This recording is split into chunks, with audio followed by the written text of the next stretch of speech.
Bem, senhores, boa noite. Meu nome é Sérgio Gurgel, sou professor de Direito Penal, de Processo Penal. Aqui nesse concurso, graças a Deus, não cai processo penal, nós vamos tratar aqui do direito penal. E a matéria não é nem um pouco animadora, assim, a quantidade de tópicos que eles colocaram não é nem um pouco animador, principalmente quando se trata de um concurso para o TRT, que o penal está em segundo plano, sem sombra de dúvida, né? Não é um concurso para a Polícia Federal, para agente penitenciário, coisa, não, é TRT, mas mesmo assim eles pegaram pesado. Além da parte relacionada ao Código Penal, ainda acrescentaram várias leis especiais, como o racismo, o ECA, lei ambiental, o Código de Trânsito Brasileiro, e o aluno não pode nem pensar assim, mas não tem relação com a atividade de analista do TRT, não deve cair não. Eles não estão se importando com isso. Se está no edital, eles cobram. O examinador não dá muita importância se haverá utilidade, porque se ele desse importância, o concurso seria bem diferente, né? Todas as matérias vão estar diretamente relacionadas à atividade daquele candidato. Aí a gente mudaria completamente o programa constante no edital. Então eu tenho que pensar assim, qualquer questão pode ser formulada sobre qualquer tópico ali relacionado. Mas eu tenho que, aqui nesse curso, esse aulão, né, eu tenho que fazer algumas previsões, eu tenho que dar uma de cartomante, né, eu tenho que receber uma entidade, assim, uma espécie de babalorixá. Vou dar umas pinceladas naquilo que eu acho que a banca examinadora vai cobrar. Mas também não é um chute assim, no escuro. É com base nas questões que a CESP costuma formular, é tradicional em formular, que eu vejo, a típica questão CESP-UNB, e o assunto também predileto, porque todas essas bancas têm assuntos prediletos. Só que a banca, né, a gente fala assim, banca, mas quais são os examinadores? Isso fica variando, a rotatividade, aí pode ser que não aconteça nada daquilo que a gente aposta. Mas ainda bem que ao longo desses anos eu tenho dado sorte. Assim, eu não consigo acertar as provas todas, porque aí eu já abriria uma tenda, se fosse assim, né, para ganhar dinheiro, não como professor, como advogado, mas como vidente. Não, mas pelo menos a gente consegue sempre discutir em sala de aula, nessa última semana, a gente sempre consegue apresentar questões que caem igualzinho na prova. Tomara que esse concurso seja mais um. Então, o que eu fiz? Já que o programa é muito extenso, eu separei questões que vocês já devem ter recebido, questões CESP-UNB, não fiquei preocupado assim, vou botar as mais recentes, questões CESP-UNB, aquelas que eu mais gosto, não interessa se foi para esse ou aquele concurso, pegar questões do TRT, não, questões CESP-UNB com os assuntos que eu preciso tratar aqui. Botei mais ou menos na ordem. E com essas questões, não vou simplesmente corrigir, eu vou trabalhar o tema, vou explorar, vou estender, vou trabalhar bastante para que isso fique bem sedimentado. Então vamos lá. A primeira questão é a questão que trata da aplicação da lei penal. É o título 1 da parte geral. O livro 1 do Código Penal, ele foi pouco explorado nesse concurso, né? Colocaram só o primeiro título, da aplicação da lei penal. Mas já está legal, né? Porque o primeiro título tem assunto até dizer chega, dos artigos 1º ao 12. E aí, o que me preocupa no edital é exatamente aquela parte que fala da analogia. Isso aí me preocupa bastante, porque o índice de erro é gigantesco. O índice de erro que eu vejo em todo concurso que eles falam de analogia e interpretação à norma é assim assustador. Então, fiz questão, separei um item sobre isso. No tipo de homicídio qualificado pelo fato de o delito ter sido praticado mediante paga ou promessa de recompensa ou por outro motivo torpe, há espaço para a interpretação analógica. Correto. Há espaço para a interpretação analógica. Mas qual é o meu medo? Meu medo é que a banca examinadora, em vez de falar interpretação analógica, mande para vocês o termo analogia. Analogia é uma coisa. Interpretação analógica é outra.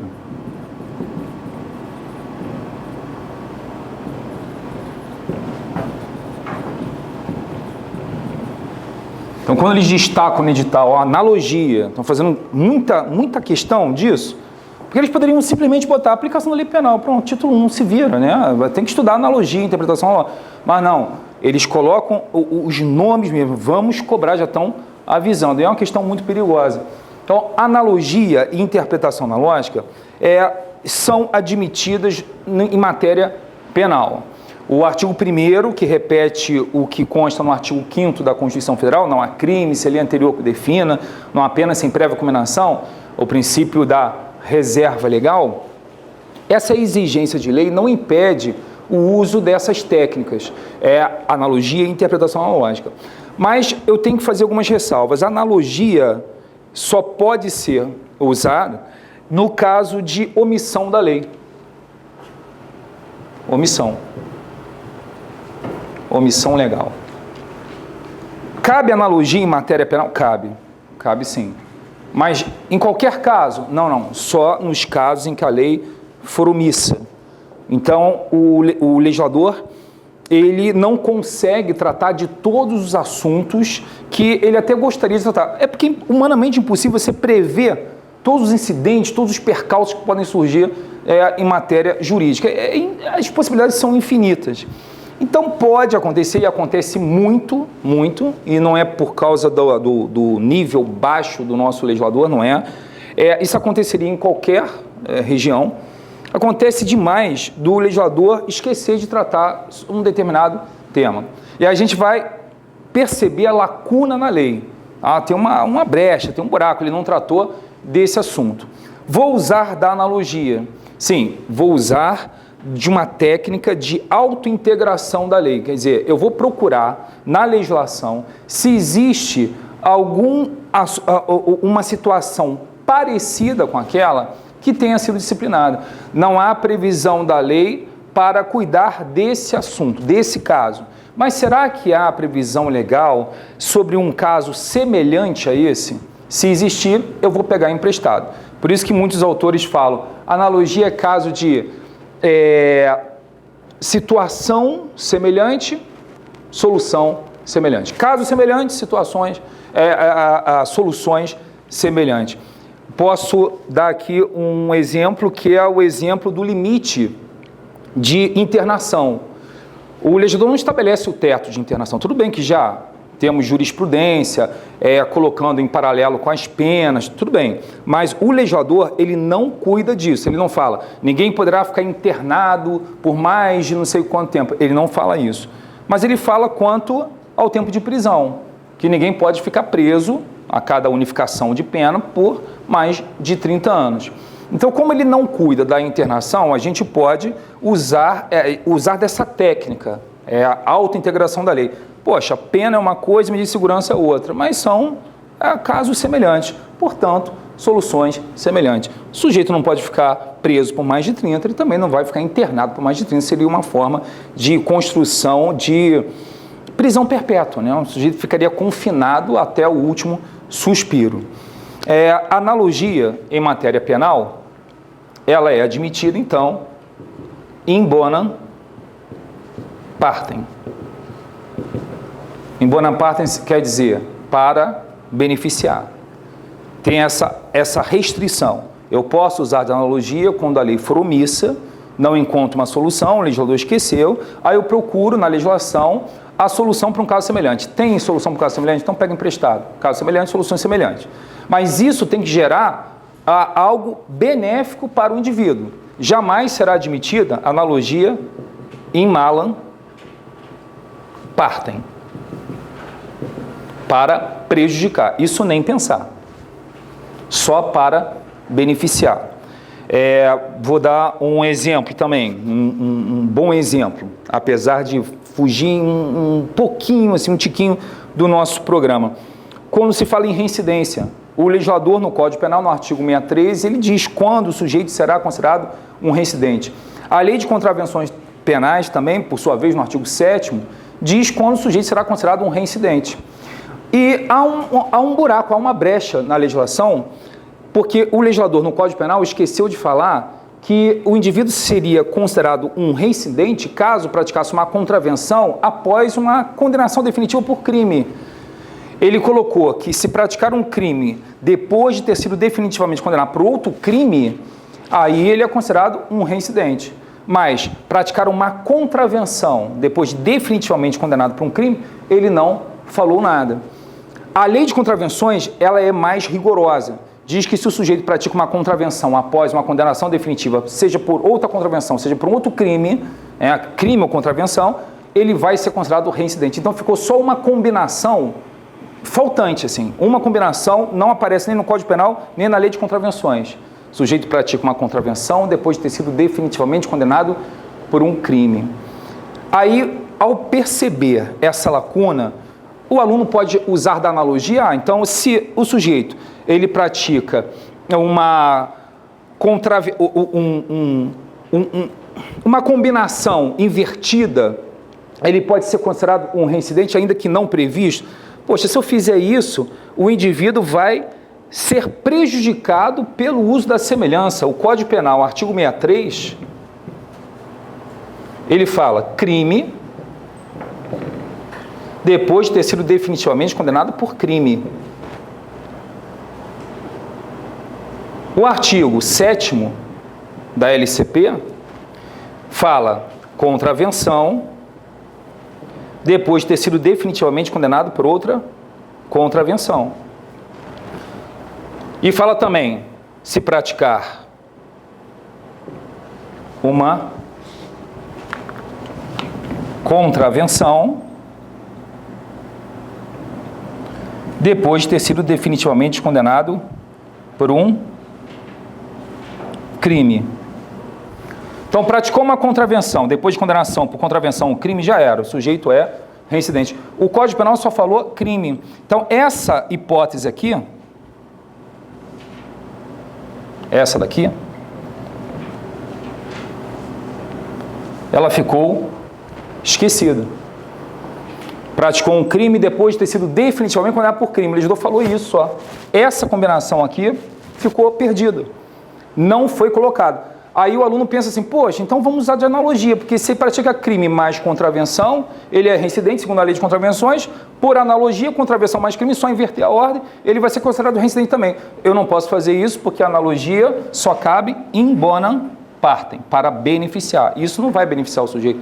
Você vai usar da semelhança para considerá-lo um reincidente? Nem pensar. Agora tem um outro detalhe que me preocupa ainda mais, porque quando veio esse julgado do STJ, eu lembro que eu fiz uma contagem regressiva para cair em prova. E caiu na prova da CESP, eu acho que 2 ou 3 meses depois. Tentaram, nos tribunais, a aceitação do uso da analogia no caso do furto e o roubo, da seguinte maneira.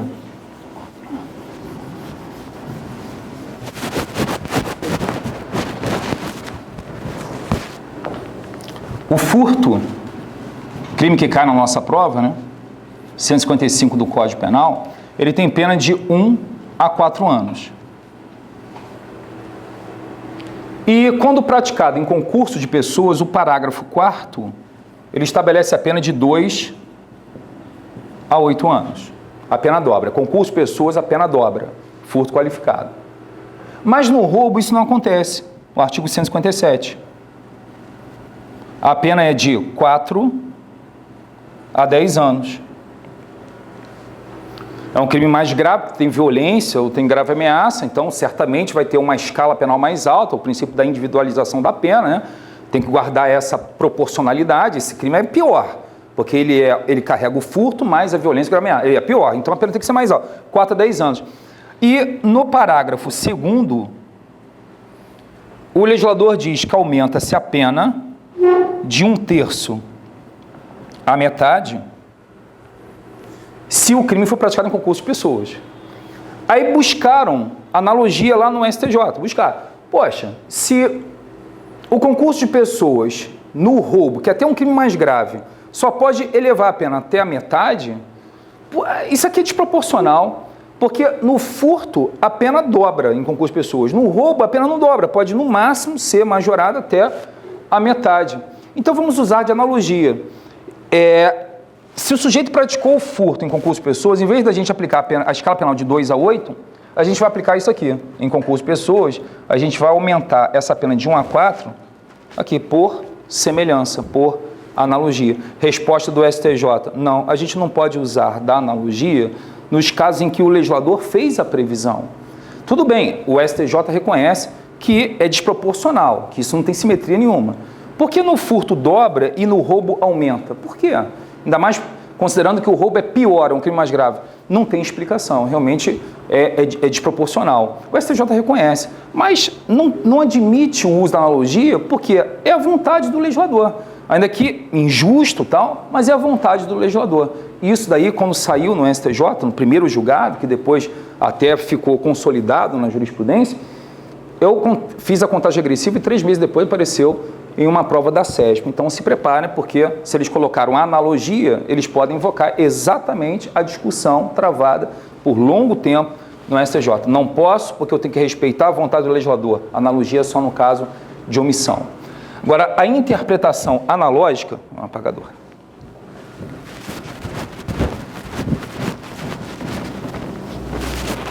A interpretação analógica só cabe nos casos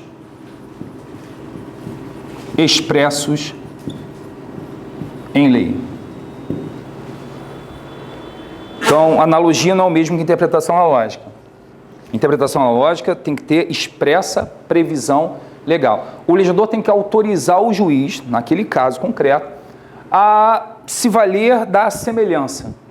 Então, a gente identifica a interpretação analógica nesse problema aqui, no tipo de homicídio qualificado. Nós vamos encontrar bons exemplos aí. E vou usar até o da questão, né? O artigo 121, crime de homicídio, ele traz a pena de 6 a 20 anos de reclusão. Aí no parágrafo 2º temos a qualificadora, homicídio qualificado. E vários motivos e vários métodos que vão qualificar o crime. Aí eu destaco o que está na questão. O inciso 1 fala: se o crime for praticado mediante paga, promessa de recompensa ou outro motivo torpe. Isso aqui é que eu chamo de interpretação analógica. O legislador expressamente autoriza o juiz, aqui, interpretação analógica, a se valer da semelhança. Então, não tem a ver. A analogia é lacuna, o legislador não falou nada. Por isso que a gente usou a técnica de autointegração. Aqui ele falou: juiz, use da semelhança. Esse paga, promessa e recompensa são exemplos de motivo torpe. O motivo torpe é um motivo desprezível, odioso, não se confunde com motivo fútil. O motivo fútil é um motivo banal, ridículo, para se destruir a vida de alguém. O motivo torpe é odioso, é repugnante. O sujeito que mata a vítima para ficar com o emprego da vítima, o sujeito que mata uma pessoa para casar com a viúva, mata um candidato para abrir mais, um funcionário público para abrir mais vaga no próximo concurso. São motivos torpes. Só que o legislador, ele não tinha como listar todos da face da terra. Aí ele deu 2 exemplos: matou porque recebeu dinheiro, matou para receber dinheiro, ou qualquer outro motivo tão repugnante, tão desprezível, tão odioso quanto. Então, o juiz pode, sem ferir o princípio da reserva legal, ele pode condenar uma pessoa, né, ele pode aceitar essa condenação por homicídio qualificado, por ela ter matado o pai para ficar com a herança. Mas onde que está escrito matar para ficar com a herança? Não está escrito, mas a interpretação analógica, a autorização expressa da lei, faz com que o juiz enquadre a pessoa aqui. Então essa é uma questão quentíssima de prova, dá para ver que o CESP já cobrou, né?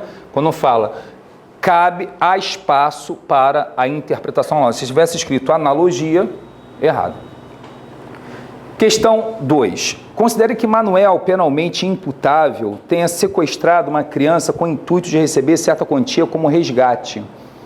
Um mês depois, estando a vítima ainda em cativeiro, nova lei entrou em vigor prevendo pena mais severa para o delito. Nessa situação, a lei mais gravosa não incidirá sobre a conduta de Manuel.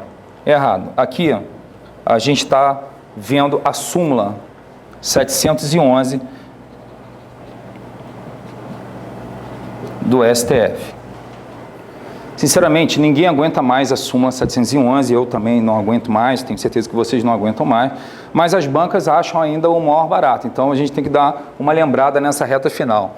Fala em sequestro. O sequestro é um crime permanente. E aqui, na verdade, não é nem o crime de sequestro, né? A vítima é sequestrada, mas o sequestro é só o meio para a prática de algo mais grave, o princípio da subsidiariedade. O sequestro, ele é meio para a prática da extorsão mediante sequestro, que é o crime que está sendo praticado. Privou a vítima da liberdade com a intenção de receber preço de resgate. É o crime do artigo 159 do Código Penal, extorsão mediante sequestro. O pior crime, o mais grave crime do Código Penal, né? Um mês depois, estando a vítima ainda em cativeiro, se a vítima ainda estava em cativeiro um mês depois, o crime ainda estava sendo praticado. Porque o crime permanente é aquele crime que você gera uma situação que, enquanto for mantida, você vai dizer que o crime ainda não acabou. A consumação se prolonga no tempo.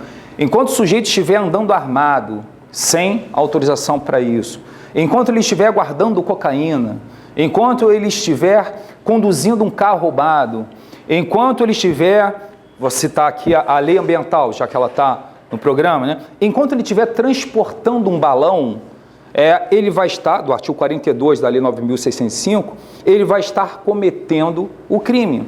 E a gente identifica isso facilmente pelo verbo utilizado pelo legislador. Guardar, trazer consigo, ter em depósito, transportar, conduzir, portar.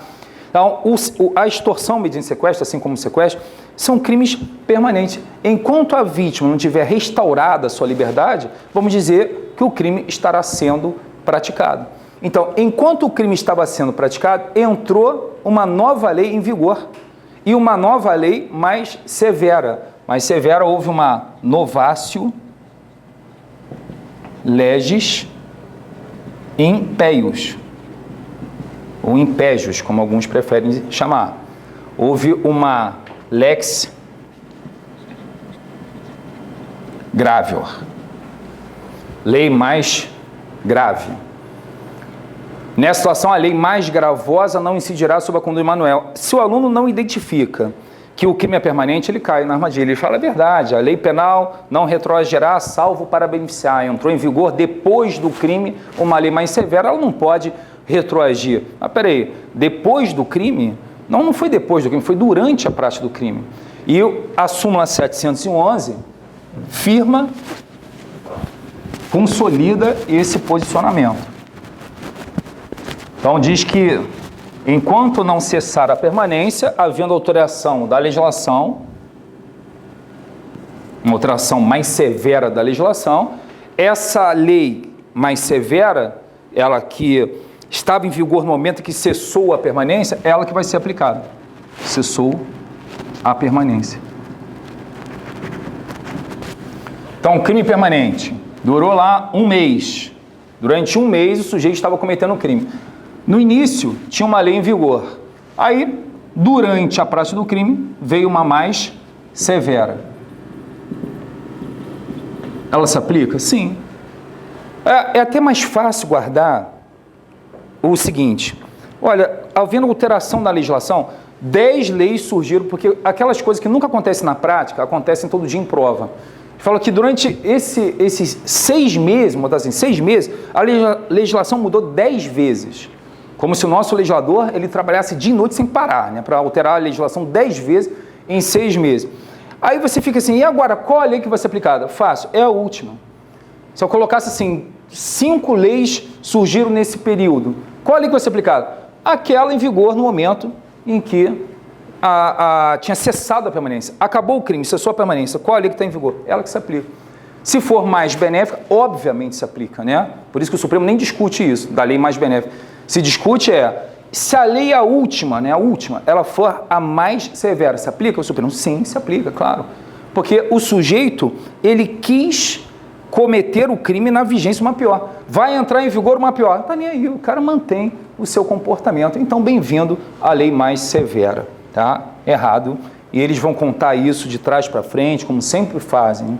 Todo ano eu penso, não, eles vão parar de cobrar a súmula já está velhinha. Não, eles não param, não. Continuam, pois não? Existe algum rol no Código Penal de crimes permanentes ou continuados? Aí, no caso, foi um exemplo de um crime permanente ou continuado, mas existe algum local que possa ter isso? Então, a dúvida é a seguinte, se existe no Código Penal uma lista, né, dos crimes permanentes, crimes continuados, tem algum artigo que faça uma referência para a gente usar como base? Não. A doutrina, às vezes, né, tem autores que fazem classificação dos crimes, classificação doutrinária dos crimes. Aí ficou lá, crime plurissubsistente, multitudinário, crime plurissubjetivo, fica dando os nomes. Aí quando fala de crimes permanentes, alguns autores se dão um trabalho até de listar no Código Penal os crimes permanentes, mas o legislador não. E os autores até em geral não fazem, eles dão alguns exemplos assim. Aí eu convido só a examinar o verbo, foca no verbo. Qual o verbo?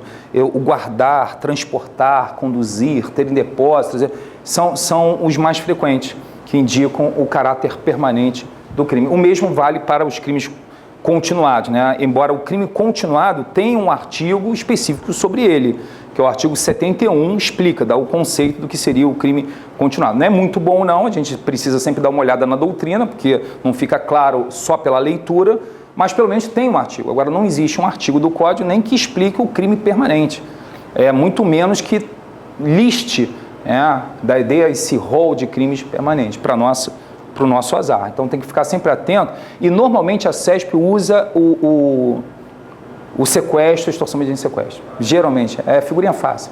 Eles não se dão um trabalho nem de mudar, né? Assim, o cara estava transportando balão, podia mudar um pouquinho. Não, eles colocam sempre a historinha da extorsão mediante sequestro.